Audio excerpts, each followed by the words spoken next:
All right. Well, we have some people here with us. Welcome. I'm Wendy Whitesides, the Director of Education here at Companion Parents Rehomed, and we are starting our Heart Month, which is that's what February is our Heart Month. But before we go into any further information on that, if you would look at the top of your computer and look for the different the chat box, and then there is also going to be a Q&A box.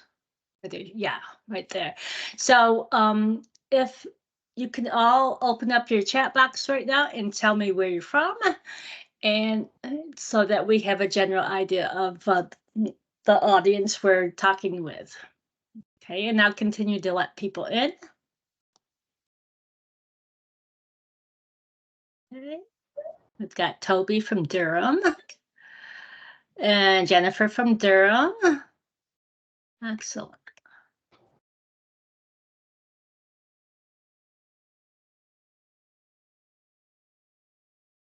So, okay. Pennsylvania. Oh, I know you're cold country. It's so cold up there. I know it's the Great White North.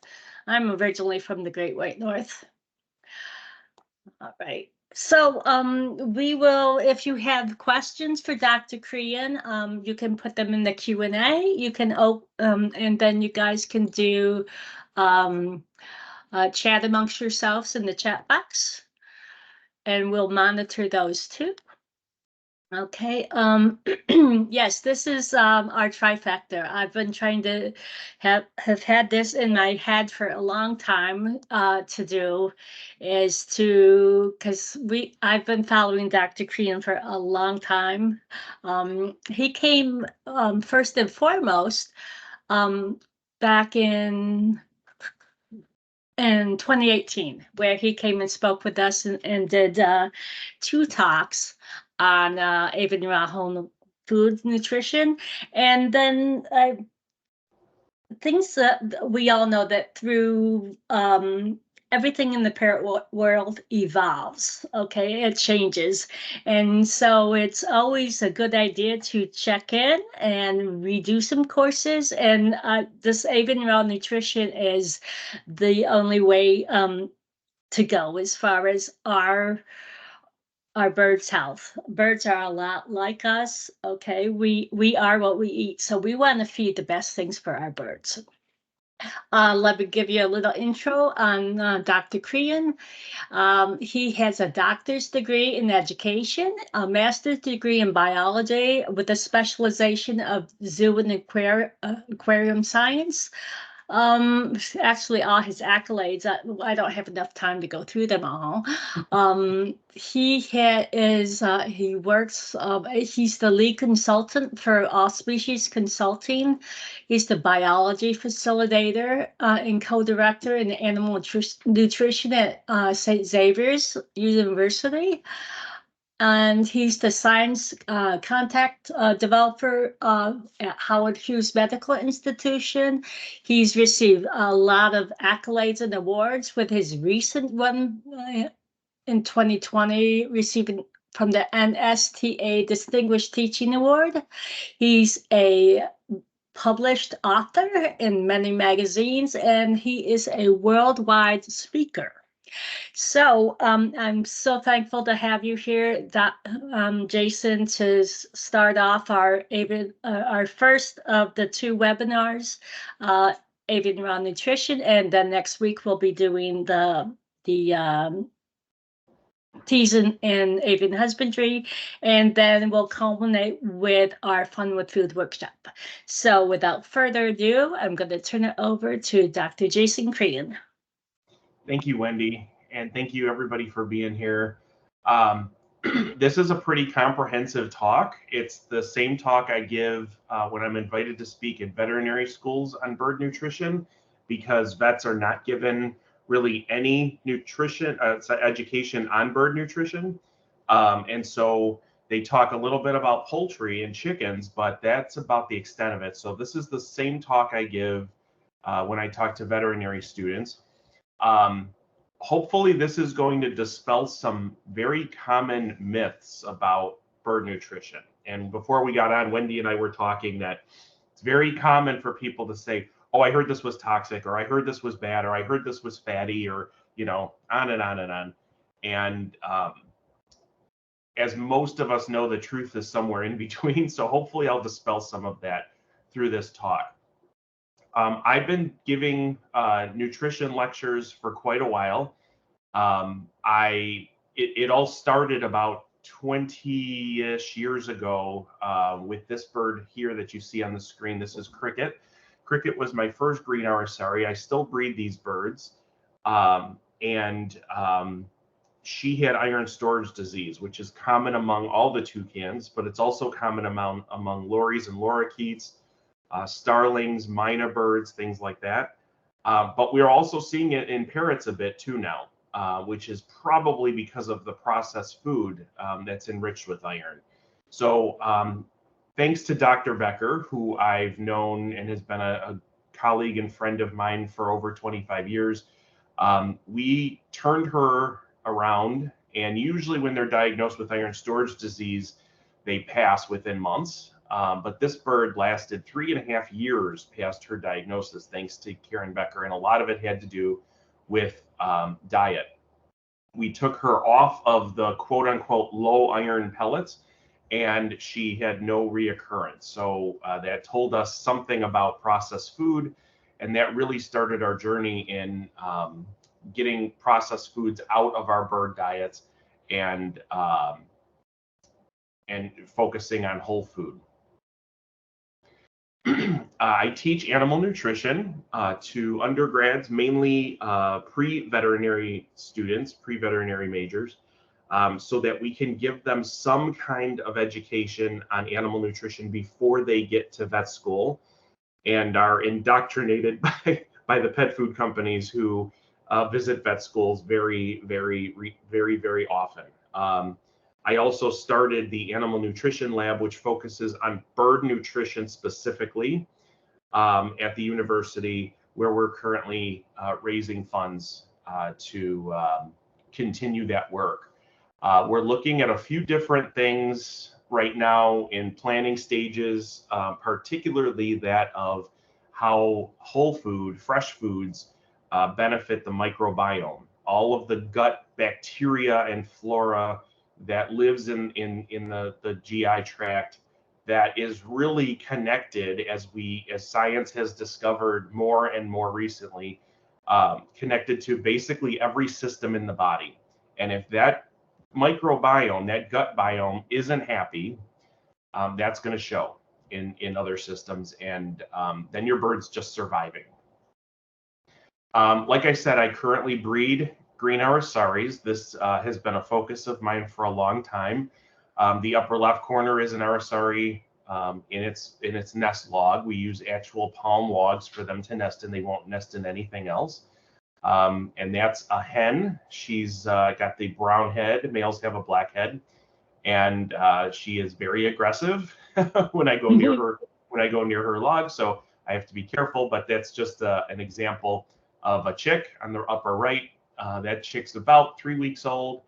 You can see they're not fuzzy. They don't have down feathers. None of the toucans produce down feathers. They're in pretty warm places near the equator, and probably wouldn't benefit them to have down feathers. So their feathers, their flight feathers, contour feathers, they just grow right through the skin. It's got to be itchy, but that's what they look like.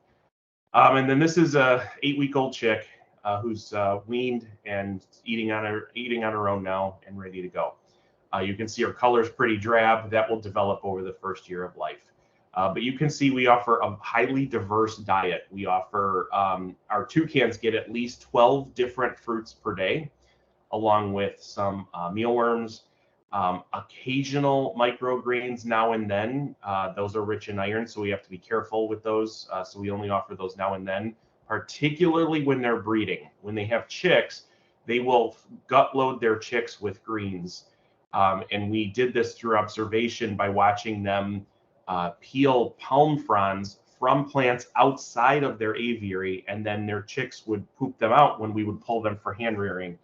And it was it was eye-opening. So there's probably some kind of gut fermentation they're trying to kickstart using fibrous foods like greens to get their birds, to get their chicks, a really good start in life.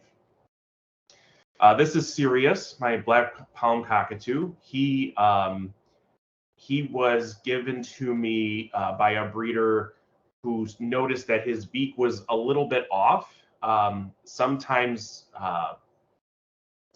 there's beak malformations when parents aren't feeding the chicks right. And so his beak is a little bit off. You can't tell in this picture. It's very slight, but I'm not going to turn down a black palm cockatoo who I can give a fantastic life to. So you can see his fantastic mornings are full of diverse foods, lots and lots of whole foods. He gets a little bit of fruit with the seeds, melon and papaya in particular. No pits. Obviously, pits contain toxins that we don't want to risk, but generally the fruit seeds like melons and papaya are great, as are peppers, pepper seeds, citrus seeds, things like that, so they can have all of that and work that beak, use that beak for what it was made for.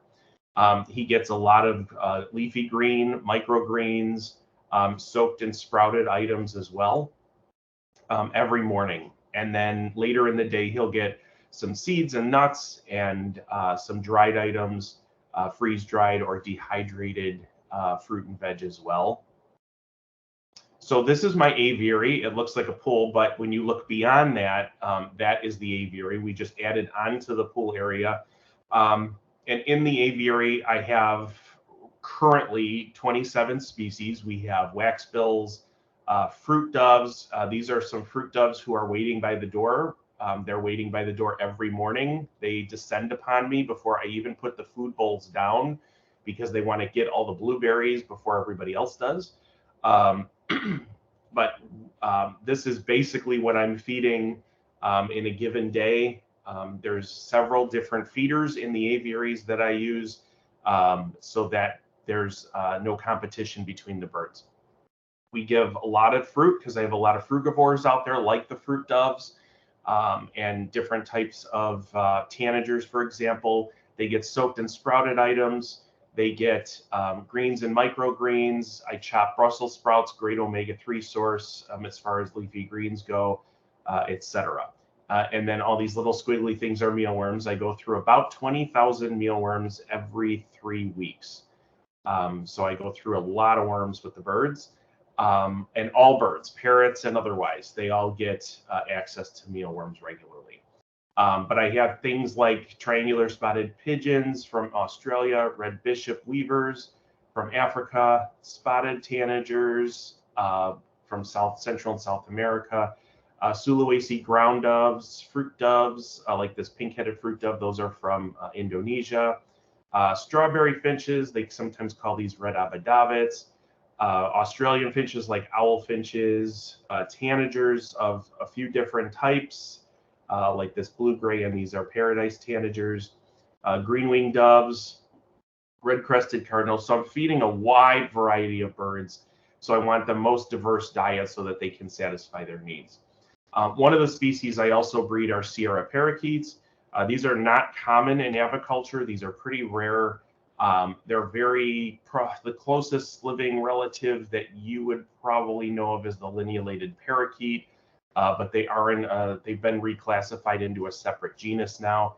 But these birds are just fantastic little birds, really, really fun to raise, just really great with people. So we've started breeding these last year and had some success with them. So not so common, but hopefully in the future they will be. So when I'm thinking about what I'm feeding all of these birds or any animal that I'm feeding, because I also have reptiles, dogs, and etc., are our animals thriving or are they just surviving? I think many of us we get comfortable at surviving because we're like, well, it seems fine. Everything seems fine. But I want my animals not near the cusp of disease. I want them as far away from disease as possible, which is thriving. Now, in the wild, I've heard people say, oh, I wish my bird could fly free. The wild is a really tough place. As a biologist, I can tell you that being constantly watchful for predators, living with parasites, which just about all animals do, at least vertebrate animals do, um, among other dangers in the wild, eating nutrient poor foods, eating toxic foods that you have to detox for. Just there's a lot of stuff you have to deal with in the wild. It is not the paradise that some Disney movies will have you believe it to be. So in our managed situations with these birds, in zoos, in our homes, we can get them thriving. We have the ability to give them the very best life, and compared to the wild, which is a pretty tough place. Now, one thing we have to come to accept is there's no such thing as a complete diet. Um, Despite what any manufacturer puts on a bag, there is no such thing as a complete diet. The complete diet fallacy has come from manufacturers who have fed their foods to chickens, and their chickens have survived over the course of months. And so they can say, well, this is complete because the animal has survived. It has nothing to do with thriving. So every time I saw literature come out yesterday from a pet food company that said 70% pellets, that is really bad advice. There is no such thing as a complete avian diet. There's this fallacy that pellets have everything the bird needs, and therefore everything else that you feed your bird is fluff. It's extras. That is not the case. A lot of the synthetic vitamins that are added to pellets that can have a shelf life, sit in a dry food on a shelf for months at a time, which most of these foods do, um, are not as bioavailable. They're not as available to the body and absorbable into the body as nutrients and vitamins, minerals, things like that you would find in whole food. And one of the reasons for that is whole food has a whole conglomeration of these different nutrients. And some of those compounds help the body absorb the important compounds. And you don't get that if you just tease something out. And we just had a talk a couple months ago on our platform with Dr. Jamie Abadi, who is a avian vet outside of Chicago, and she said that when she sees birds that are on a lot of pellets, mostly pellet diet, that they all have vitamin A deficiencies. Now, the reason for that is it's not as available as the beta carotenes that are in foods like sweet potatoes and peppers and all those yellow orange vegetables, for example. So this complete avian diet thing is a myth. What we need to do is diversify the diet and limit portion size so that we know birds are eating a diversity of things to cover their bases. Now, I don't have any birds that have any deficiencies. Every bird I have that I've ever taken to a vet has always had wonderful blood work, no problems, no plucking, nothing. And when we look at the microbiome, which is often the ticking time bomb that people don't check, that don't have the ability to check, we see a very diverse microbiome, which is healthy. So all those combinations tell us that offering whole food every single day is critical. So we know that organisms in the wild survive by making choices. They have to make choices based on food that's available at that present moment. Because things can change. There's some trees in some rainforest that bloom every 3 years, and then the birds will gorge themselves on it. And so, organisms survive by eating what's available.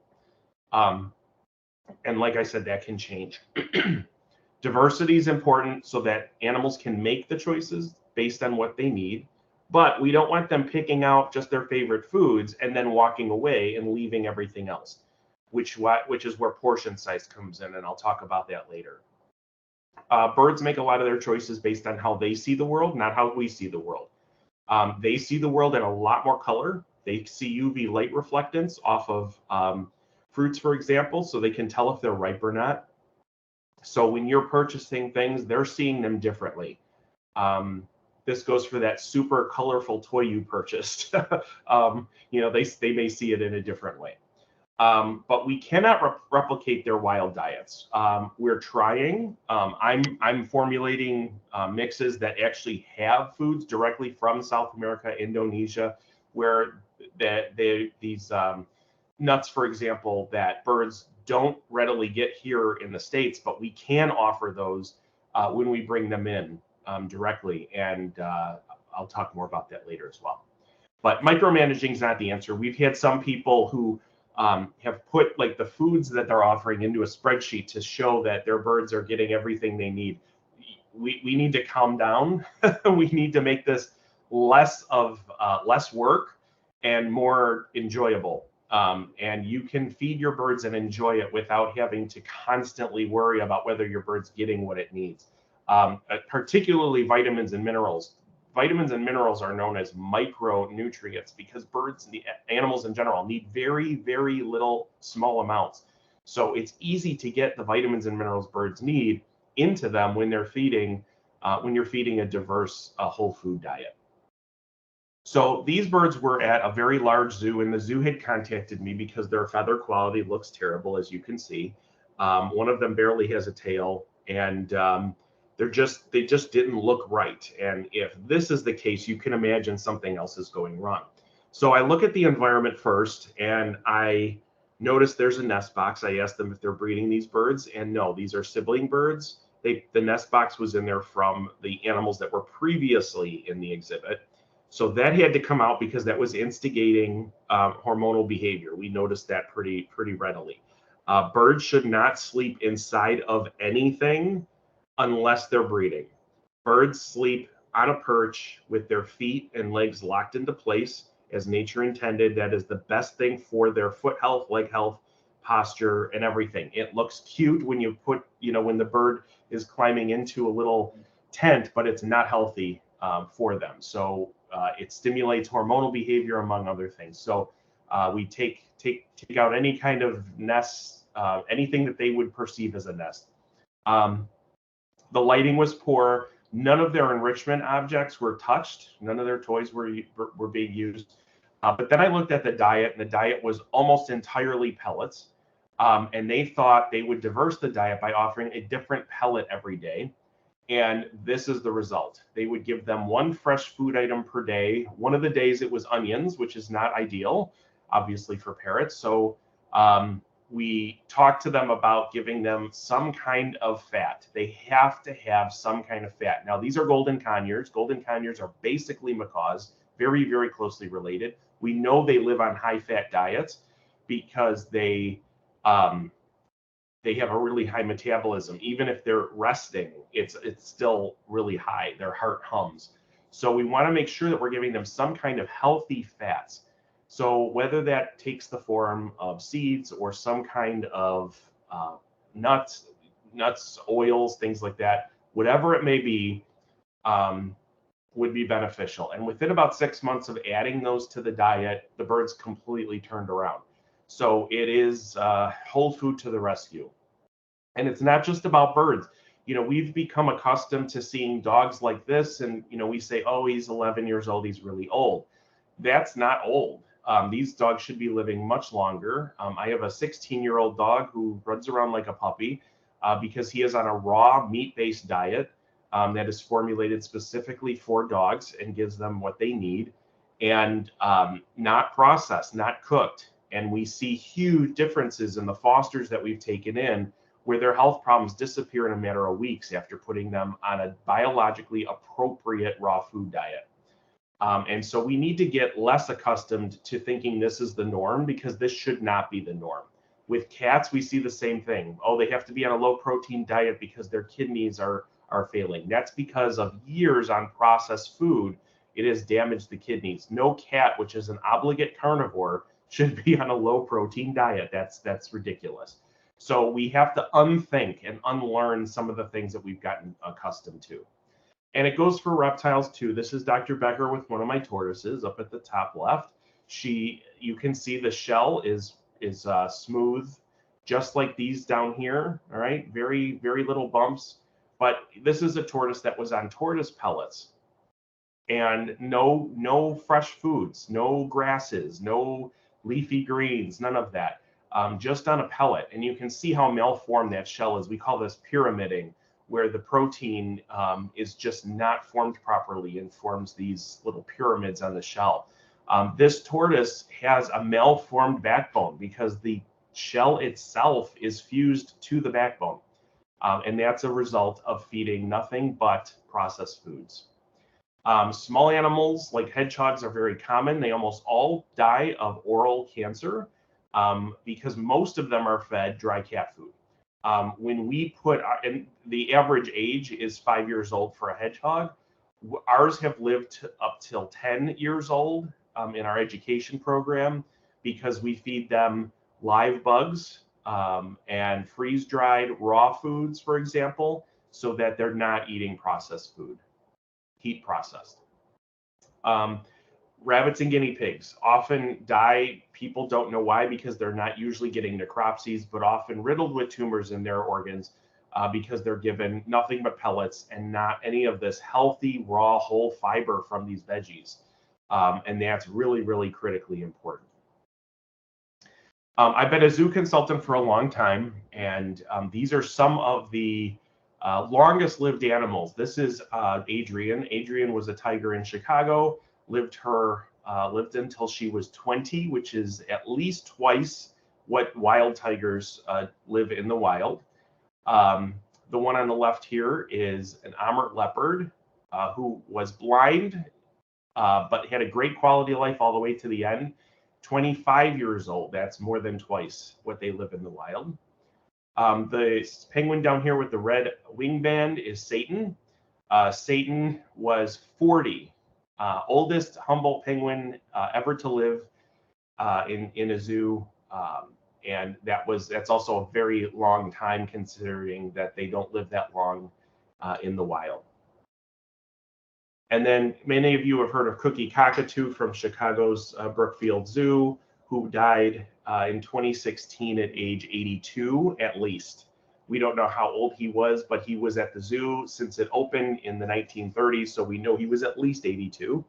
But what all of them have in common is that their daily diets consisted of raw whole foods.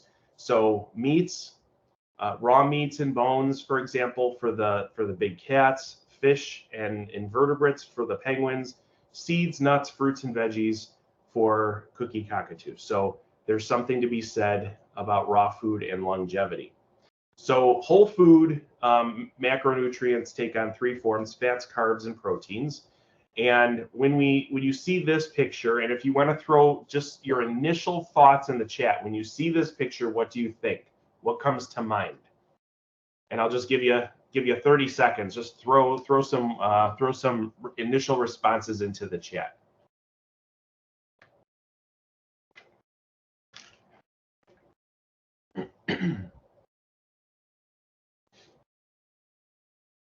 Fat, yeah, usually fat is the first thing that people say.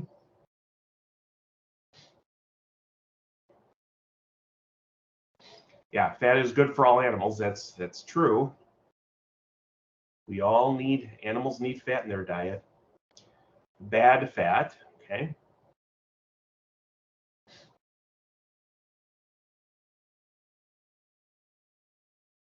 So usually the F word comes up, fat, right? And we equate the F word, fat, with bad things, but we need fat. Our bodies, every cell in animal's body is wrapped in 2 layers of fat, and that's just the tip of the iceberg. So we have to give our bodies the raw materials to build those things. Otherwise, our bodies can't function. Now, sunflower seeds have gotten a really bad reputation because they were the only thing, or the primary thing, fed in like the 60s, 70s, 80s when it came to feeding birds. And but sunflower seeds are healthy. They lower cholesterol because of the phytosterols. Those are compounds that have been well researched to show how they lower blood cholesterol. And that's been studied. They have the highest phytosterol content of any seed or nut. They are a protein powerhouse. They have a lot of very beneficial protein, particularly proteins with the amino acid tryptophan. And tryptophan helps regulate hormone levels, among other things, and I'm sure some of you have hormonal birds at home. They have a lot of good fat. So they contain essential fatty acids, EFAs, which we'll talk about in a bit, like oleic and linoleic acid. And they also help lower the bad cholesterol and increase the good. They contain B vitamins. They're a rich source of that. They also contain vitamin E, they're one of the highest sources of vitamin E. But also minerals like selenium and magnesium, which can sometimes be difficult to get into bird diets. But all of this is benefits. Now, here's the thing. That should they have a lot of sunflower seeds? No. But should they have a lot of anything in their diet? And the answer is also no. This is about diversifying. So, 3 to 5 sunflower seeds as part of a mix of things you're feeding your birds are fantastic. But a bowl full of sunflower seeds is bad. Now, we all know that pretty much anything you eat should be in moderation. But what moderation means to one person is not what moderation means to another person. So that's part of the problem. So a lot of people will hold sunflower seeds just for training where they're interacting with their birds. That's completely fine. That way you know exactly how much they're getting. But a few sunflower seeds every day, totally phenomenally healthy. It's just if they're only given those, that's a problem. And if you're looking at portion size, which we'll get to later, we want to make sure that even if they eat a few of these, they still have to eat other stuff because the portion sizes are limited. So we'll talk about that as well. The real danger here, and listen very carefully to this statement, the real danger here is not sunflower seeds. It's unlimited portion size. Filling a bowl so the bird has food 24/7 is not the best way. And so when you look at portion size and what they can actually consume in a day, and you think about your bird's crop size and how much they weigh, for example, it's a very, very different world than filling a bowl. If you have a little parrotlet at home or a parakeet, you don't want to give them a 2-cup bowl full of food because you're worried they're going to starve. You don't have to worry about that. They will get what they need. No worries. So let's talk about the F word, fats. There's facilitated fats and there's functional fats. And facilitated fats are often added to food because they taste good. If you look at some of the fats that are killing people, for example, a lot of seed oil fats that they cook in, just think French fries, potato chips, things like that. Those are going to be facilitated fats. They add them to food. Some are healthier than others. Not all saturated fats are created equal. But when you look at the fats, they're needed, but not the type that are heated transforms these fats into bad things. So we don't want cooked or processed fats. What we want is whole fats from food. And we need to balance those because the functional fats, the EFAs, the essential fatty acids, have to be supplied by the diet because you cannot get them, like the body cannot make them. And so that's why we call them essential. Now, bad fats, we want to avoid fats that are rancid or oxidized. That means they've been sitting on a shelf for any period of time, whether they're in an oil form or they're in a pellet, for example. That's not healthy. Rendered fats and hydrogenated fats, recycled, reheated fats. All of these are processed fats that have been used to make the food taste better, but not add nutrition.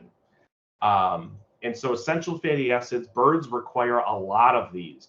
And there's a myth that, well, if the bird isn't flying free for hours a day, it doesn't need fat. That is a complete falsehood. And I hear vets perpetuate that myth a lot. And that is not true. Birds absolutely have to have healthy fats in the diet. Dogs and cats should be getting it from an uncooked animal fat source. Their bodies have been made to eat animal fat and transform it into the fats they need in their body and energy. Cooking animal fat completely transforms it, and it's no longer healthy. But organisms in general need these essential fatty acids for normal reproduction, which includes hormone balance. If you have a bird that gets hormonal, that's a problem. That's because something is off. Skin and hair, feather conditioning, any of that is usually the first thing we notice is dry skin or things like that. And a healthy immune system.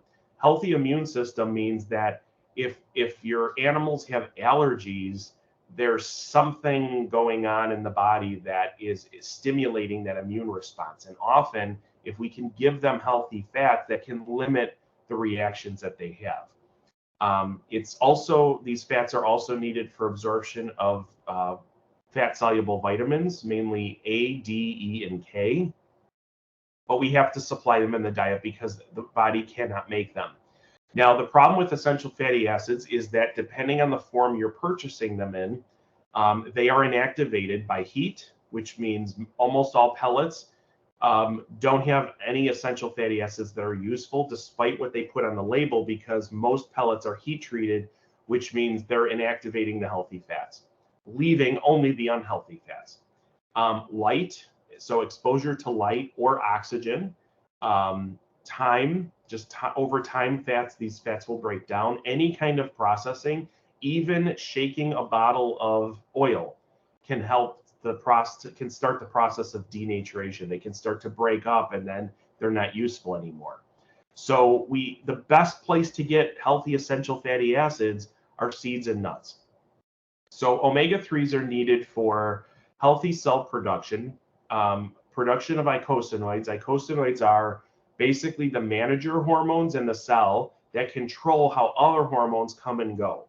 And if you've got hormone surges that are off the charts, it's usually because these eicosanoids, these managers, are off duty. They're not there, and that allows chaos to erupt.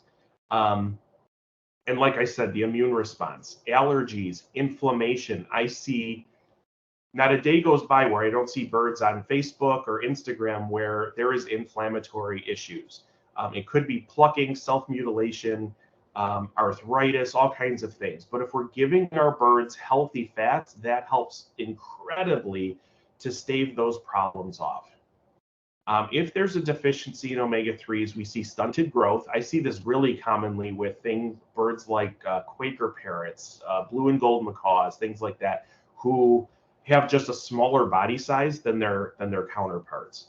And a lot of that has to do with the fact that we're hand feeding formula when we're hand rearing these birds and nothing else. Hand feeding formula alone is not enough. It's a processed food. You're giving your bird nothing else. So we're always supplementing hand feeding formula with chopped nuts, some kind of healthy seed or nut oil, some kind of fiber, like our green powder. We have a green biodiversity powder we use that is rich in herbs that have all kinds of antioxidants. And the difference in the chick's color, just the feathers emerging, is so much different than birds who aren't on it. It's shocking. So we want to give our birds a really good start, and hand feeding formula alone is not the option. We see a lot of vision issues. We see motor and coordination, clumsy birds. We hear from people all the time, like, my bird just fell in its cage and I don't know why. But immune dysfunction is probably the most common. And a lot of these things we don't see until it's too late, particularly cancers. So we have to consider how the animal has adapted to its wild habitat. Penguins, like the one on the left here, they've evolved to eat a lot of animal-based. They're strictly carnivores, so their fat has to be animal fat, animal-based fat. So a lot of oily fish, krill, and things like that. Where the goose on the other side that Dr. Becker is holding is primarily eating vegetation. They're getting their omega-3s from algae and things like that they're shoveling out of the water that they live in. Omega-3s take a few different forms. In animals, we use EPA and DHA. That's eicosapentaenoic acid and docosahexaenoic acid. And those names just come from how those fats are structured. And then we break those down. We have enzymes in our body that break those down for energy or to use them to make other molecules that make our cells, for example. Plant-based is ALA, alpha-linoleic acid, and you'll find that in chia seeds, flax seeds, walnuts, hemp seed, things like that. And then that ALA is converted in the animal body to EPA and DHA through different biochemical pathways. But we need to give our animals these things. I will often see certain products on the market that say now with EPA and DHA. But if it's sitting on a shelf at room temperature, these denature and they're not useful anymore. So we have to make sure that they're getting omega-3s from whole food, fresh seed, nuts, things like that, that have those healthy fats protected for whatever they need. Seeds and nuts have these because when they get wet, they begin to transform and kickstart the growth process, which means their cells start dividing and they start to sprout. So they have these reserves of fats for growth, but we can eat those and capture those. We can also soak and sprout many of these so that we get the benefits of those fats turning into things like healthy proteins and enzymes, which are proteins. Omega-6s are very common in the diet. They're very easy to get.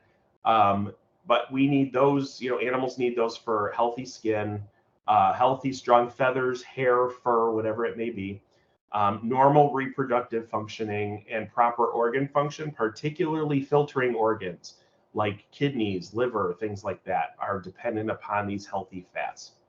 Deficiencies can cause a failure to gain weight, liver and kidney problems, like I said, behavioral issues. I'm sure none of you have any birds with behavioral issues. Poor wound healing, infertility, poor coat and feather development, and then skin issues. So all of these issues that are fairly common among birds we keep and other animals can be helped by introducing more healthy fats. Now, omega-6s increase inflammation, but omega-3s decrease inflammation. Now, as human beings, particularly those who are on a Western diet, we get a lot of omega-6s in our diet, but not a lot of omega-3s. And so when you look at diets that are rich in omega-3s, for example, like people who eat a lot of fish and things like that, then you're seeing much better immune system functioning. You're seeing much better weight, less obesity, for example.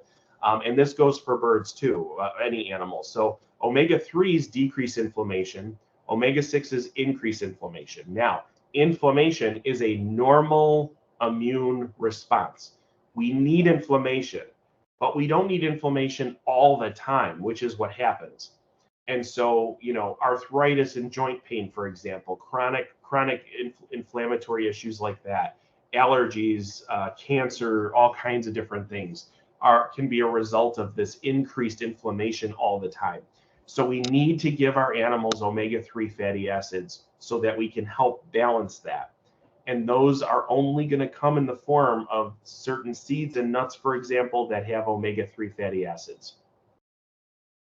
So what can we offer? So for birds and other herbivores, for example, omega-6s can be found in seeds and nuts very commonly.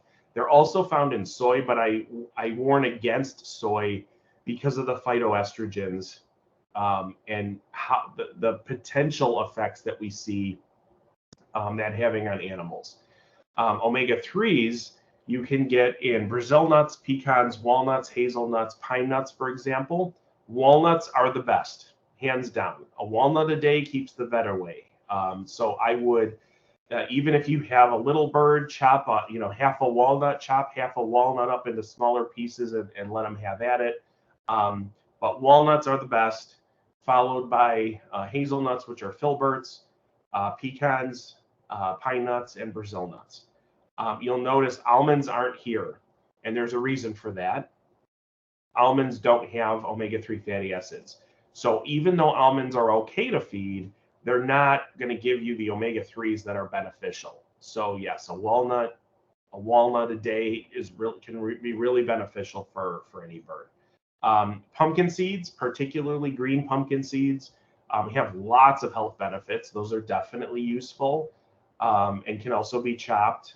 And flaxseed, borage, hemp, and primrose oil are options if your bird's not eating those readily. Now, one thing you have to know about buying oils like this is you have to purchase them from a refrigerated section at your local health food store. If you have a Whole Foods Market, for example, they have a whole refrigerated section of these oils. You cannot purchase oils off of a grocery store shelf. They have to be refrigerated. They have to be in a brown bottle that doesn't allow light in, which also includes brown tinted glass bottles, for example. But you definitely want something that's going to have some kind of EFA. You want to buy these small bottles, and just a few drops a day is more than enough ingested. And then you want to make sure that you're using these up within a month or so, despite what it says on the label about expiration. These just denature. They're very, very sensitive. So you don't want to waste your money. Buy small bottles, use them up quickly, and then just replenish. But if your bird's eating some of these other items, you do not need supplemental oils at all. There's no benefit if they're already getting what they need. Insects are also an option. Particularly live mealworms are really great. Every parrot that we've offered them to typically will pick them up, and it's like they just instinctively know how to eat them because these birds have evolved to eat bugs in the wild. If you talk to researchers like from the Indonesian Parrot Project, they've literally watched cockatoos pick larvae right out of tree bark and eat it. So they instinctively know how to eat these things. So that's another source of healthy fats. But mealworms, I'll talk a little bit about later, also have a variety of health benefits as well.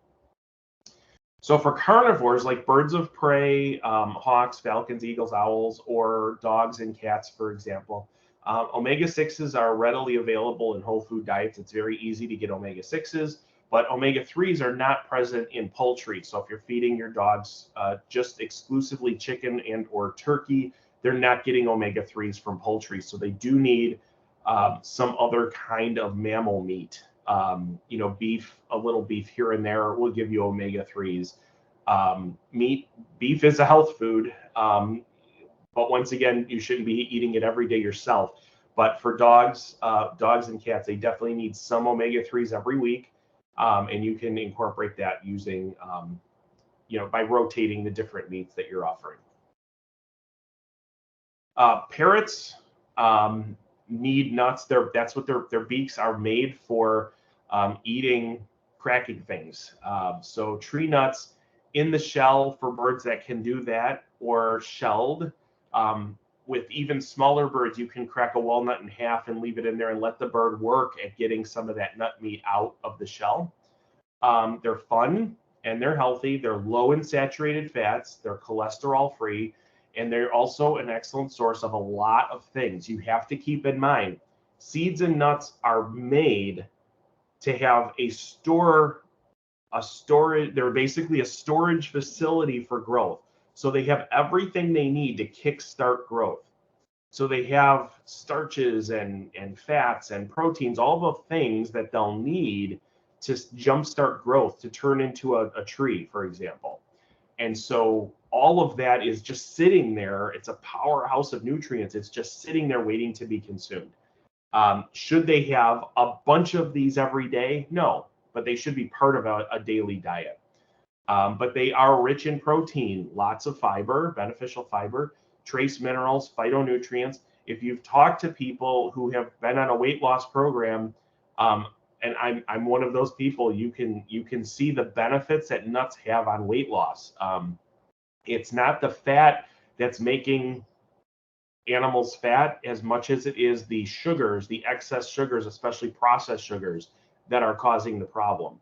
And so 90% polyunsaturated healthy fat in nuts, and that helps maintain a healthy weight.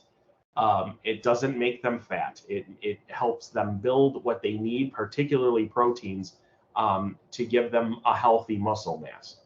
And they're a critical part of a balanced diet. You can feed them raw. They should never have anything added to them. They should just be the whole nut. Or you can soak them outside of the shell. I will take nuts like this, I'll soak them overnight in just cool, clean water, rinse them in the morning, and add them to whatever I'm feeding. And you've already increased their digestion, their digestibility, some by 200%. So it's pretty significant, just soaking them out of the shell like this. But like I said, the best options: walnuts, pecans, filberts, which are hazelnuts, pine nuts, and Brazil nuts. Carbs, there's different types of carbs. There are refined, like you'd see in the top picture, and this would include most bird pellets. And then there's whole foods at the bottom, which are fruits, vegetables, sprouts, microgreens, all kinds of different ways to get healthy carbohydrates into the body. Now, carbs are a valuable energy source, especially with animals like birds who have high metabolic rates. Carbs are broken down into simple sugars, and then those simple sugars are further broken down by cells in order to create energy molecules called ATP. If they're insoluble carbohydrates, we call that fiber, and fiber is particularly important for all that gut bacteria, that microbiome. And the more research we see that comes out, the more we get accustomed to understanding that fiber is really critical for a healthy microbiome. So consuming fiber is important. You can get this in whole grains, and by whole I mean in their whole form, dry. Rye, wheat, and barley, for example, great whole grains to offer birds. They know how to instinctively shell them. Legumes are also a great benefit for carbohydrates as well as proteins as well. But legumes have to be sprouted, and only certain legumes can be offered. And I'll talk more about sprouting in a bit, but the only beans that can be safely soaked and sprouted are adzuki beans, mung beans, and garbanzo beans or chickpeas. But you can also use legumes like green peas and lentils, and you can just soak them overnight, let them sprout a little bit for another 12 to 24 hours, and they're ready to go. Very simple. And then obviously fresh fruits and vegetables. I also see a lot of people demonizing fruit, saying that birds shouldn't have any fruit because the fruit we grow is full of sugar and it's bad for them. And like I said, the truth is usually somewhere in the middle. So fresh fruits are hugely beneficial. They have a ton of beneficial compounds. Should we be giving more than a quarter of the diet as fruit? Absolutely not. They need a varied diet, but they shouldn't have too much of any one thing anyway. So if you're concerned about fruit, feed fruit that's as unripe as possible. Green banana is phenomenal. Green banana in recent studies have shown that it cuts cancer risk by 60%, probably because of the prebiotic fiber that it contains. So green bananas, super, super beneficial for your animals. Unripe papaya is another one that it's rich in enzymes. They can have the seeds as well as the flesh, but another really beneficial fruit. But I mean, really, any of the fruits, for the most part, are okay in moderation. Protein is obviously important because it makes the structures in our body, bone, muscle, things like that. And it makes up the majority of a healthy animal's weight because of muscle mass and bone. It's critical for normal hormone balance. Enzymes are proteins, they're made of amino acids. So enzymes, which are all of those chemicals that make things work in our body, need those raw materials to be made. And so eating healthy sources of protein so that you're getting those raw materials called amino acids are important. And your body can't make new cells and replace old and dying cells if it doesn't have proteins. Quality and observability is important. When you look at protein sources that are added to processed foods like corn gluten meal, which is a cheap filler from China, you will notice that those it's just not as absorbable, not as bioavailable as whole protein sources like we would get from seeds and nuts, for example. And so just because the label says it's 22% protein does not mean that all of that protein is absorbable or digestible or useful in any way. For birds, beans, nuts, and legumes are ideal sources for proteins. Avoid the soup mixes that you find at the grocery store. Most of those have to be cooked to the point of annihilation. You have to cook the heck out of those things to get them even to be digestible. And in the process, you're denaturing other nutrients. So anything that has to be cooked, I avoid. I offer those 3 types of beans that we soak and sprout: adzuki, mung, and garbanzo beans. And mung and garbanzo beans can be soaked and sprouted within 24 to 36 hours. Very, very simple process, and offered to your birds immediately after rinsing. So, and then other legumes, like I said, peas and lentils you can soak any type of pea or lentil and soak and sprout those, any type of pea and lentil, and they're fine. For carnivores, uncooked animal sources are really, really important. The reason that our dogs and cats have so many problems is because they're eating a processed food every day of their life. So we definitely need to rethink how we're feeding our carnivores. This is Dr. Becker at the top examining an owl. She has been involved in wildlife rehab since she was a teenager, and has seen what diet has done to these animals. And so working in rehab and re-release for wild animals, she knows that choosing what we're feeding them to get them on the mend is really important. And this is a black palm cockatoo chick. And even this chick in its formula is getting chopped walnuts so that the formula looks chunky. And that is giving this bird a lot more protein that it can't get from the hand feeding formula. And what we're seeing also is we see a lot of birds that have problems, plucking, self-mutilation.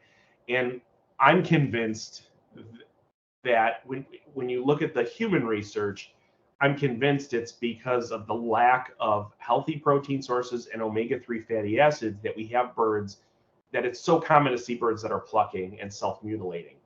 And I think that's in large part because we haven't given them a great start in life, and their nervous system hasn't had the opportunity to form naturally because it didn't have the raw materials to do so. So if we're raising chicks like this, with those proteins, with those omega-3s from whole foods, like walnuts, for example, we're seeing much better benefits for those birds in the long term.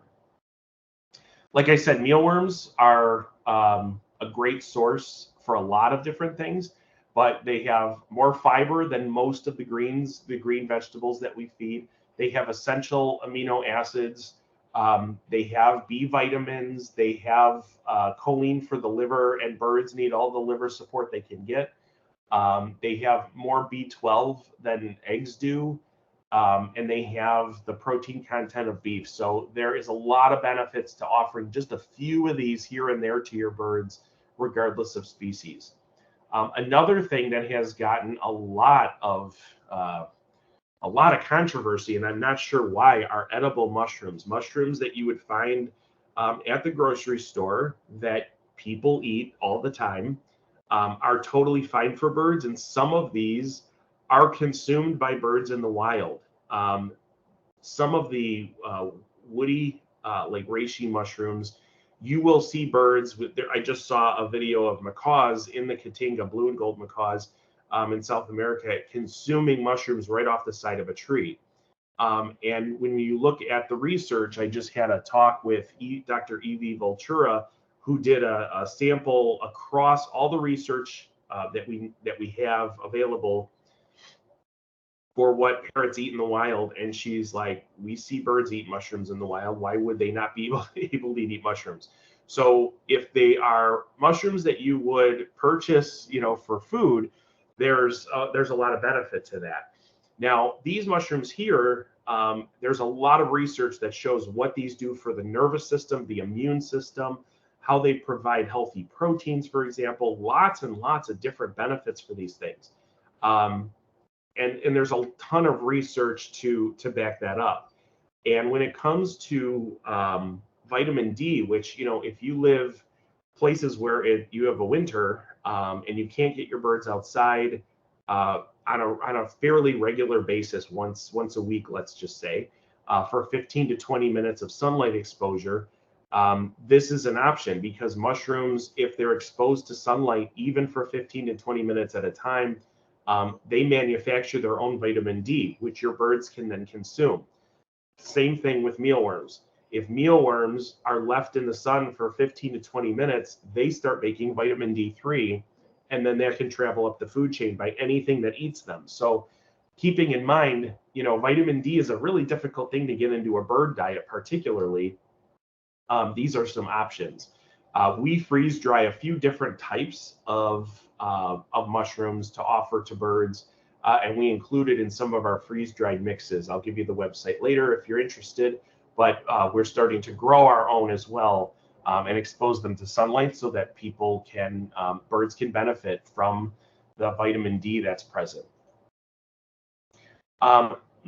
Lories are nectar feeders, so we need to think about how do they consume food, how have they evolved to consume food.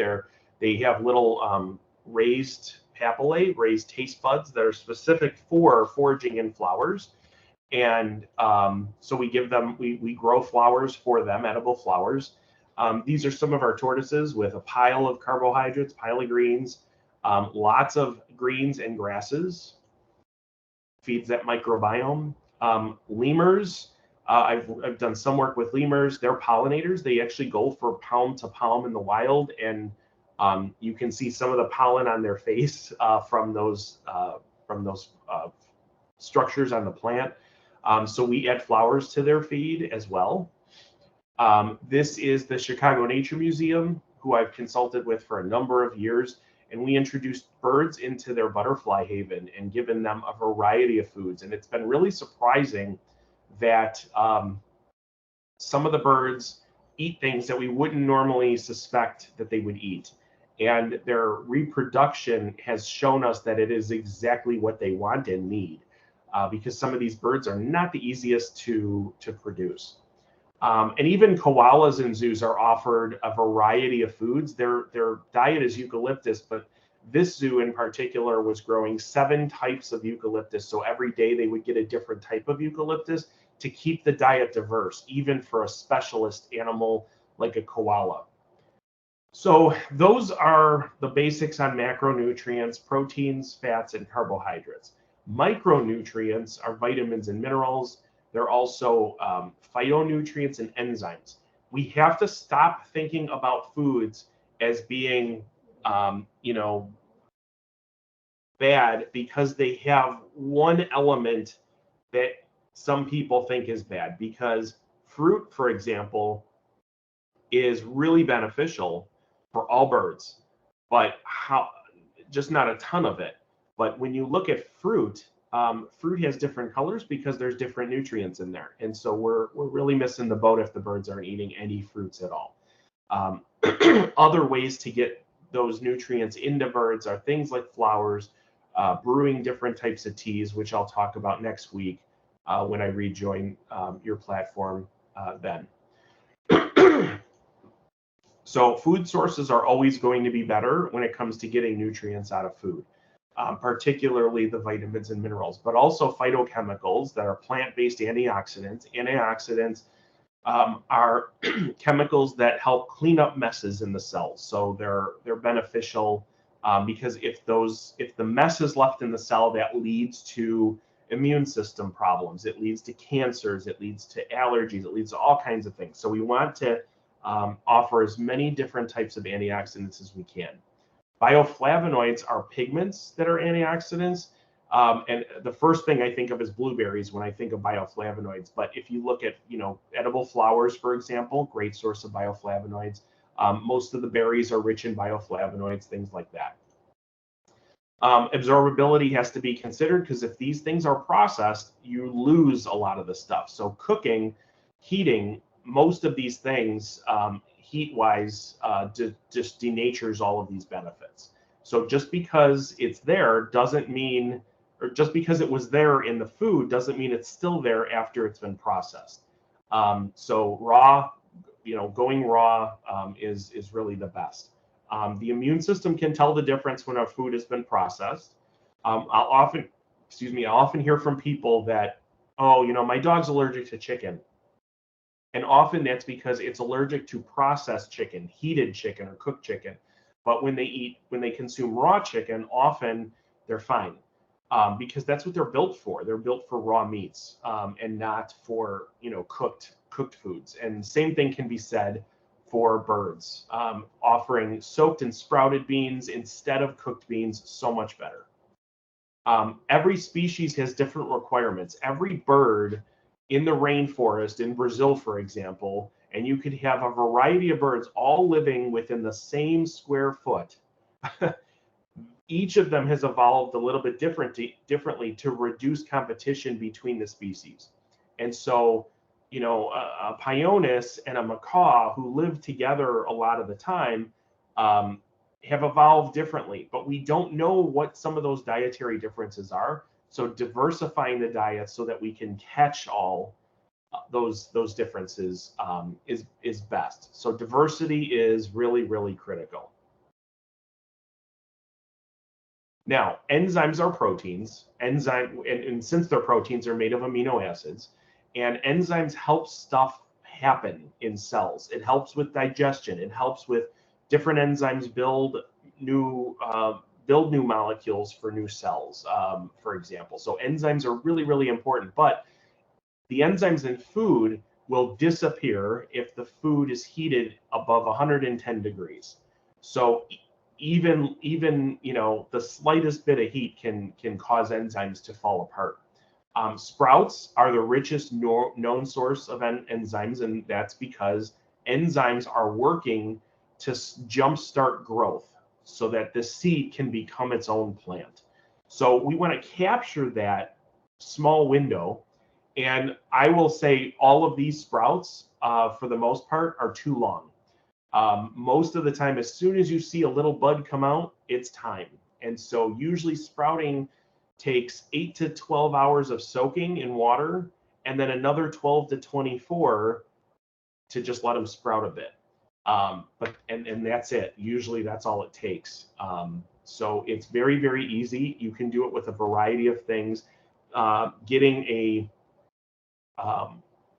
source of sprouts, a mix of sprouts that's made particularly for birds will make it much easier to do.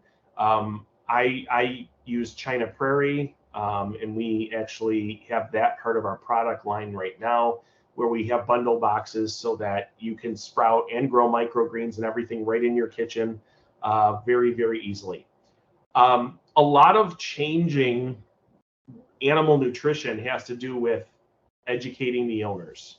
Because if you can't change human behavior and how we think about food, you can't benefit the animal. And so we see a lot of a lack of proper education, and a lot of that has to do with the really poor nutrition education we get as people. We're told that a lot of things are healthy when they're not for us. And so people that are on Facebook and they're getting all their information from what they see here and there on Facebook is not going to be beneficial. To start shifting your animals' diets to be healthier, you can start small and just evolve over time, but it's often consistent exposure to information. The research shows that we need to be able to have exposure to good quality education in anything for 30 to 100 hours of exposure over 6 to 12 months. So unfortunately, people are spending that time on Facebook where they're looking at just a variety of places and they're just hearing random people say things and it kind of gets stuck. I think we're all guilty of that. We've all been there. But you can start off small. So like I said earlier, just soaking these items here. This is almonds, walnuts, split peas. You can soak these in cool, clean water overnight, rinse them in the morning, feed them directly to your birds. You've already given them better nutrition. Then letting them go a little bit, like these fenugreek seeds. This is 24 hours of sprouting. They grow really, really fast. That's the next step. And then the following step is growing the plants into microgreens. These are kale microgreens that I just grow on a patio. And these little tiny leaves have more nutrition packed into them than the adult plant. So your bird needs a lot less eating greens if they're eating microgreens than they are like a whole kale leaf, for example. So there's a lot less waste when you're offering things like soaked and sprouted items or microgreens, because they need a lot less to get the nutrition that they need. I like to grow a lot of things. I'm originally from Chicago, spent 47 years there and grew stuff in my backyard like what you see here. I grew passion fruits, these little yellow fruits here just in hanging pots. I grew peppers and edible flowers like the nasturtiums and chamomile you see here. And then this is a basil plant, which I would just give the entire plant to the birds. There's seed heads, there's flowers, there's leaves, there's stems. They can have the whole plant when it comes to like herbs like basil. So growing these things just gives your birds more opportunities, more scent, more textures, more colors. It just gets their senses going and gives them a lot of foraging opportunities. Considering that birds spend most of their time foraging in the wild, looking for food, but in their cage we just put a bowl in there and say, here, eat this. We're stealing so much of their mental enrichment from them by doing that. So offering them lots and lots of different things like this can give them more fun, more activity. For those of you in North Carolina Zoo is one of the first zoos in the country to convert their gorillas to a whole food diet. They got rid of pellets altogether, gave their animals a whole food diet, rich in veggies and stuff like that. And what they found is their animals spend a lot more time engaged in foraging and just mentally, engaged in trying to find food and then consuming it instead of just eating a few pellets, a few pieces of monkey chow every day. And that can be said for birds who are, pretty intelligent when it comes to, those behaviors. We have dried flowers for those that can't grow them year round. This is our flower forage mix that we offer. We also have a green forage mix that is dried herbs. And that's a lot of fun because you can add these to all kinds of different things. You can add them to dry foods. You can add them to fresh foods. You can add them just like this. You can add them to, foraging devices and let the birds forage through them and things like that. But it gives them, here's our green forage. So lots of different smells and textures and things to investigate and keep their mind as active as possible. We mix those things with our sprouts and you can see there's microgreens in here. There's dried flowers that have been mixed in with the soaked and sprouted items. Every spoonful is going to have a different complement of things every day. And that means that there's a ton of nutrition packed into just one spoonful of this. And if you're giving portion sizes, they're going to eat a lot of that diversity and not just pick out their favorite stuff. And so that's really important, portion size wise. And I'll get to that in a second. Diversity is really important, not only for physical health, but mental health. Birds need to see a variety of things every day. You need to keep them guessing. You're not doing your birds any favors by not exposing them to change. They need to not become complacent or dependent on any one food. And so, offering them a diversity of things, anything can be healthy, but it can become unhealthy if they're getting too much of it. So keeping it all mixed up is really beneficial. Now there's a variety of foods at the bottom here, almost all of which birds can consume. We can't feed avocados. because of how avocados are harvested. Wild parrots eat avocados right off the tree all day long, and parrots aren't falling out of the sky. They're fine. But it's because we pluck them before they're ripe and before their flesh becomes non-toxic that is the real problem. So, we can't feed avocados because they're plucked before they're ripe and aren't allowed to ripen on the branch, basically, so that they're still okay for the grocery store. But otherwise, it would be great. But we can't feed avocados because of how they're processed. But almost everything else here can be offered in some form. So soak and sprouting, like I said, I can't say enough good things about it. It's super easy. Anyone can do it. I have clients that have their 5 and 6 year old kids doing the sprouts every day. The kids love it. It's very, very simple and hard to screw up.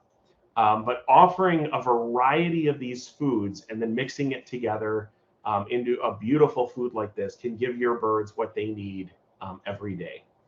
There's also dry mixes you can add to that fresh food. This is ground flax, chopped green pumpkin seed, hemp seed, chia seed, and a little bit of sunflower. And all of that can be sprinkled on the food, and then they're getting a lot of omega-3 fatty acids that they wouldn't be getting otherwise. So you can layer that nutrition by mixing things together and kind of trick your bird into good nutrition. So portion size wise, this is the foundation. This is where I always start. So for small birds, a tablespoon of fresh food in the morning, a tablespoon of dry food in the evening is often all they need. Think about the size of your bird and how much food they can actually ingest. Medium-sized birds, 2 tablespoons in the morning of fresh food, 2 tablespoons in the evening, and you can also add another 2 here and there. Large birds, 3 and 3 with some nuts in their diet is often more than enough. This is a place to start. Now, if your bird consumes within an hour or two everything in their portion, they consume almost everything's gone, you can always add a little bit more.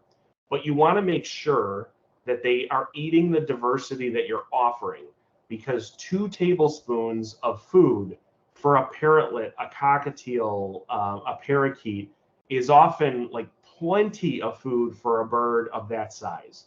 They don't need huge, they're not gorging themselves on whole millet heads in the wild. They're eating as much as their crop will hold, and then, they digest that food over the course of the day. So this is where I start. This is the foundation. You can play with the portion size a little bit here and there based on whether they're actually consuming the diversity you're offering or not. So just, they need to be consuming the diversity of foods though. Fresh food prep, I do once a week. I chop everything, and then I get these lock and lock containers that have this blue seal and snap down on all 4 sides that do indeed keep this food fresh for up to a week. I do a lot of fruit for my frugivores. I've got toucans, fruit doves, things like that need to eat a lot of fruit. Some of this will go to the parrots, but I also do the same with the soaked and sprouted items, where I mix them together with the dry greens, for example, and keep them in a sealed container, and I spoon out from that over the course of the week. But lots of diversity, different colors means different nutrients, and that goes for fresh food, but not so much processed food. All of these nutrients in these pellets, all these colors are artificial. They don't equal nutrition. They're mainly there to get birds eating them or to get you to buy them. And same thing goes for cheap seed mixes like this that have these pellets in them, not beneficial. So the more cooked and processed the food, the higher the carcinogen load is in both plant and animal sources. There is decades of research on why eating well done meat is not as good for you as a rare steak that's healthier. And though that may make some of your skin crawl, that's just the way we've been brought up, and we sometimes need to unlearn that. But it goes for plant food too. Decades of peer-reviewed research have shown us that the more cooked foods are, the more processed they are, the higher the carcinogen load. So carcinogens, cancer-causing agents, inflammatory compounds are things we want to avoid. And what we see in most foods are heterocyclic amines, polycyclic aromatic hydrocarbons, advanced glycation end products, but in bird food in particular is acrylamide. And acrylamide forms because asparagine is a common amino acid that you'd find in proteins proteins found in soy, seeds, nuts, grains, which is what bird pellets are made of.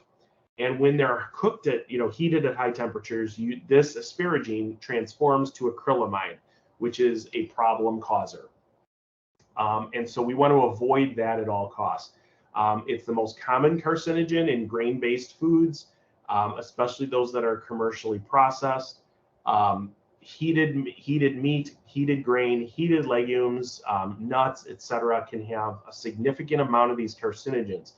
And so avoiding processed foods altogether and focusing on a whole food diet, a diverse whole food diet, is your very best way to stave off things like inflammatory conditions, which include cancer, arthritis, hardening of the arteries like atherosclerosis, which we're seeing more and more in African greys and other species, kidney damage from animals that have been on just a processed food for a long time, muscle loss, nervous disorders, plucking, things like that, all fall under that category.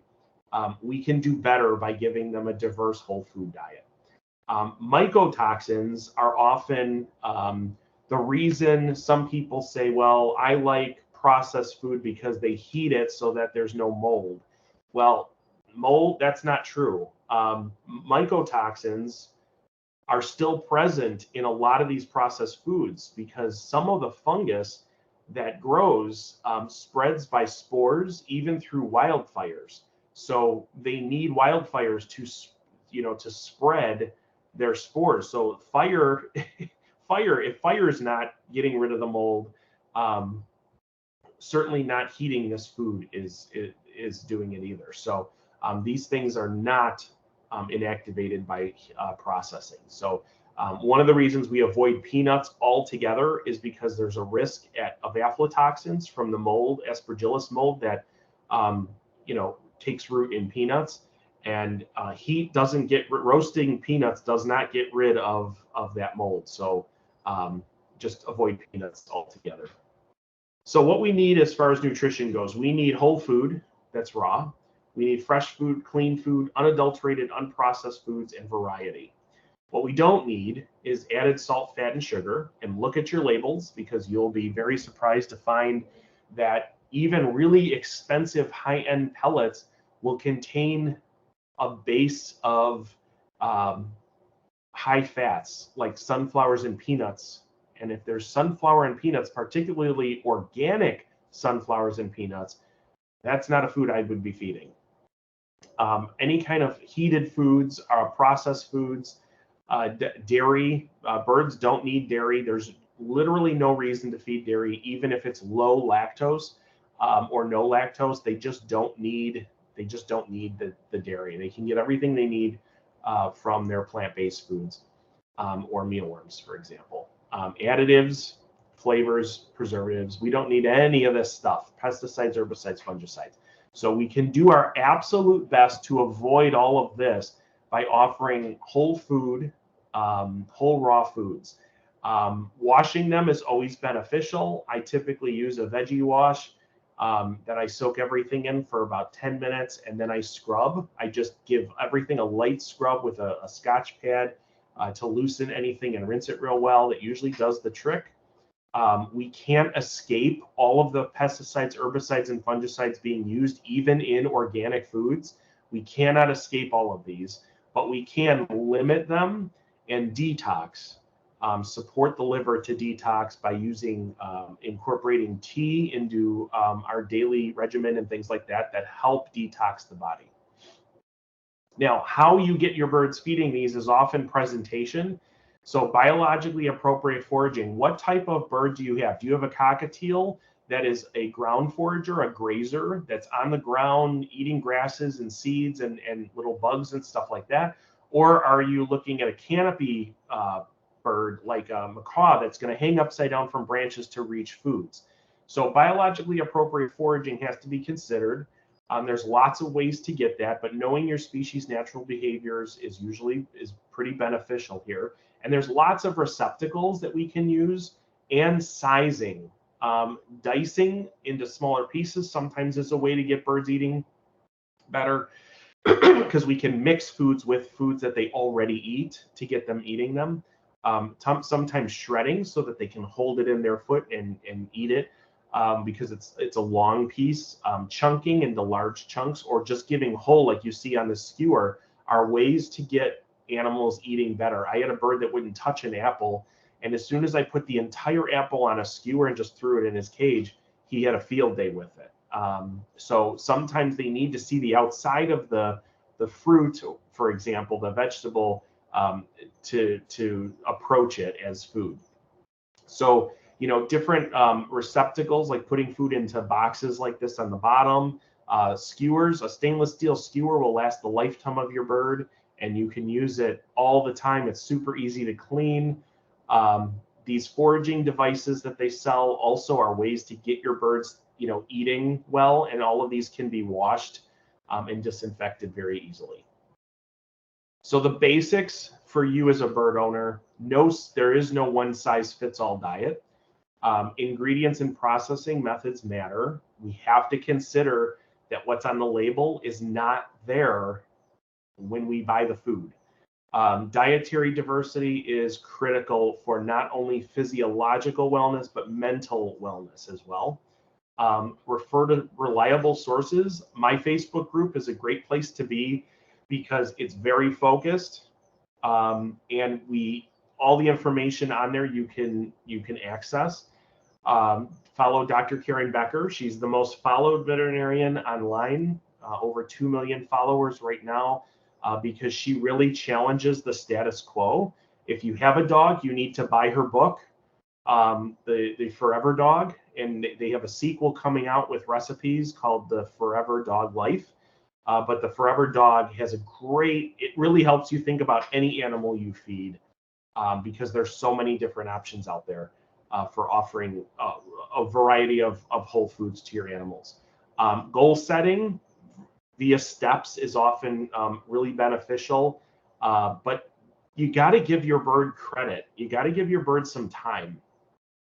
Throwing a piece of food in front of a bird and then a week later you're like, well, they're not eating it, so I'm never feeding it again, isn't enough. Birds need weeks to months of exposure, and it takes persistence on your part, which can be maddening and frustrating, I know, but you are smarter than your bird, and you can get them eating better, and they will eat anything that you want them to eat with time and persistence on your part.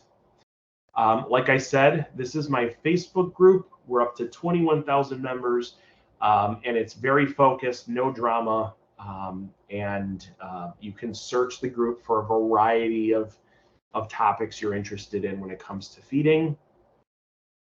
I also have a membership group that's approaching 200 members. This is where you get your questions answered by me quicker. I have virtual courses available as part of that platform as well. Avian Nutrition 1 and 2, or 101 and 102, if you want to learn more about like how food is grown, what type of foods have what in them, how we know about the different types of foods that we're feeding and things like that. So Team Thrive is also an option if you're interested in that. Bio Bird Blends is where we're selling our 100% unprocessed food line.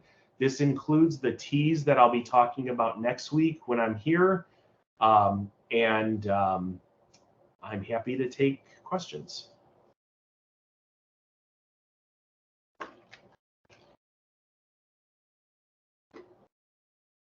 Wendy, your mic is, sorry. Yes, it helps when you turn your mic on. Yes, I have to give you kudos on your teas and your foraging items, BioBurr blends. I mean, they are exquisite. I mean, the quality, the birds love them. I mean, it's truly amazing what you've come up with, and they I'm just really, love them. I'm really, really picky about what we use, but I've also been formulating teas for animals for uh, it's approaching 20 years, so we know what sources are best. Um, I never wanted to start my own business. I don't, I don't want another job. But when the previous Avian tea outfit closed, we were like, we just don't have a choice, because people were like, where am I going to get my bird tea now? Like, it's helped so much with hormones. It's helped so much with calming. It's, you know, so we bit the bullet last January. It's been a year, and it's been overwhelmingly positive. We really, really appreciate it. It's yeah, they are really really good, and I've noticed some other companies are trying to take off on their own tea blends too, and it's like, no, you need to go to this you place. you can't Yeah. throw a bunch of pretty stuff in a bag and call it okay. Like, there are things that you have to carefully formulate these things, because too much of any one thing is not beneficial. And I've seen some really bad choices being made out there. So we try. Yes. So go with the proven product here. Yeah. Let's see. Yeah, sprouts keep okay in the fridge, sealed up for up to a week. That's Yeah. one question. So Yes. yeah, so what I do is I do all my sprouts. I have 5 of the easy sprouters. We sell those now because they are phenomenal. Like, they are Nobel Prize worthy. I don't know Mm-hmm. who, like, they are just so incredible, because it's not like a mason jar with a lid. There is two-way airflow with the design of this, and that makes them sprout that much faster and cleaner. So what we do is we have 5 sprouters. We then do all of the sprouts at once in a big quantity. We mix them together with our green and flower forage, because that will absorb excess moisture. And then we will keep that in one of those sealed lock and lock containers, and just take what we need each day and then put it back in the fridge. But yeah, easily it's a week, up to a week, easily. Okay, and then for extended, uh, we could freeze them. Well, we'll talk about how to once we put everything together and how to freeze. But nutritionally, a mash stays good for how long in the freezer? So typically I will freeze things if I have to. And if I do freeze them, I usually limit 10 weeks. Beyond that, you start to lose things like B vitamins in the freezing process. So I typically will freeze up to about 10 weeks. So if you really have to freeze things, um, make about a month at a time, and then that's best. But with making the sprouts once a week, and literally it's probably sprouting takes 15 combined minutes, where you're rinsing, soaking, rinsing a couple times, and then they're ready. Like, it's just not a lot of work, so you don't have to make huge quantities all at one time. Yeah, I find that I'll like make make the veggies and all that, and I would freeze them. I do the and always Mm-hmm. keep sprouting, always Yep. having fresh sprouts to Sprouts. Yep. add. Yeah. Let's see. You had talked about, are there resources that we can find? Like it would be nice to custom blend your own diet for, like say African greys or macaws or cockatoos. Is there places that we can find information on what these different species need in their diets? Unfortunately, no. Um, the research on bird nutrition in particular is it's very Unless you clock, right? yeah, it's not. Yeah, if it's poultry, we know a lot more about poultry, but because there's a dollar figure attached to that, right? True. But when it comes to parrots, and like I said, in our web series, Dr. Voltura talked about surveying across the research and knowing like what we know about birds, but often it's very narrow. Like they only looked at this species of macaw. They only looked at 14 individuals at this one point in the year, and just looked at crop contents, when they were there. So it can be very, very focused, and it gives us a window into what they may be eating. But to give a comprehensive picture of diet, and then knowing what those individual components that they're eating actually contain, like have those been analyzed, right, nutritionally analyzed for vitamin, the macro and micronutrients that we talked about. So it's hard. It's a hard sell. Yeah, that is. It would be nice if we could just like come up with our own recipes for the different birds. Yeah, maybe eventually within our lifetimes that might. I hope so. But I mean, with what I'm talking about here, I mean, we see birds, and I'm sure you've seen it, regardless of species, if they're on these diverse diets, like they are getting what they need, and they can be very, very healthy. But I think it's some of the unnecessary stuff we're adding, or we're being told it's healthy when it's not, that then lead to problems and take away from the successes. So that's an issue. it's true. It's amazing what because when we get birds into our facility and they've been on a terrible diet for years, and then they start to eat the raw whole foods that we offer, and they just turn around with like within 4 weeks. I mean, and it's very easy to convert your birds to eat this stuff. It's not hard. Yeah. As long as you give them some time. Most people give up really quickly, and I hear it all the time, like, oh, my bird didn't like this. And it's like, well, how many times did you try it? Well, I tried a few times, last week. Well, you need to give your bird some time. That's unfair to the bird. Like, you need to give your bird time to get accustomed to it. It's just, some birds will pick stuff up right away, and it's easy. Some birds aren't, they have neophobia, and they just are afraid of new things, and it just takes them a little bit longer to get accustomed to it. Very, very true. Yeah, especially if you own African greys. Those guys are, yeah, very afraid of everything. Let's see. So, let's see. Jennifer asks, so sprouting mixes will maintain nutrients if frozen for a few weeks. Yes. Yep. Yeah. Yep. Okay. Are there any other questions out there? I know this is a class that you need to take like several times because or more. I mean, whenever it's offered, please sign up for it because Jason's constantly updating his slides and the information is new, and it evolves. And plus I mean, you can't absorb everything within an hour and a half that we just talked about. So all right. Well, I'm so very thankful of your time. I can't wait for next week. Next week is the second part of our trifecta, which we were talking about the teas that, they're, yeah, they're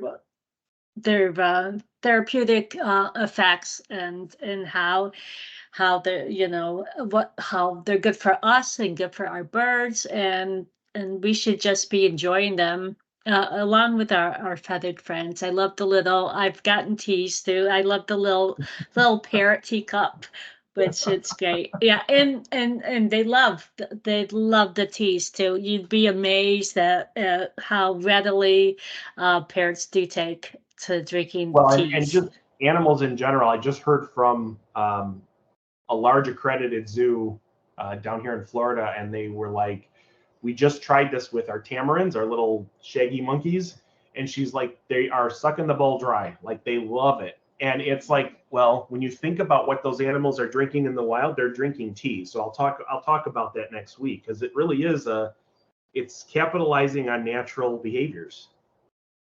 Absolutely, yeah, and that's the thing when we own parrots, we need to bring their wild behavior into our households to have them totally thrive. Yeah. Bringing that outdoor in and keeping them in. I mean, it is quite an adventure Yeah. owning parrots, and it's Yep. also a continuing education. So, well, like all I right. said, we can get them thriving. They don't have to sit and just survive in your houses. We can get them thriving, living longer, healthier lives than what they would even get in the wild. So, it's just a matter of always thinking about what's healthy for their bodies and their mind. You cannot do one or the other. It's got to be both all the time. So that's what we're working towards. Absolutely. Okay, if we do not have any more questions, we're going to end this meeting. And if you haven't signed up for our T class, which is next week, it's please do. You won't regret it. And yeah, we'll just go from there. Thank you, everybody. Okay, thank you so much, and we'll see you next week. Have Yep. a good weekend.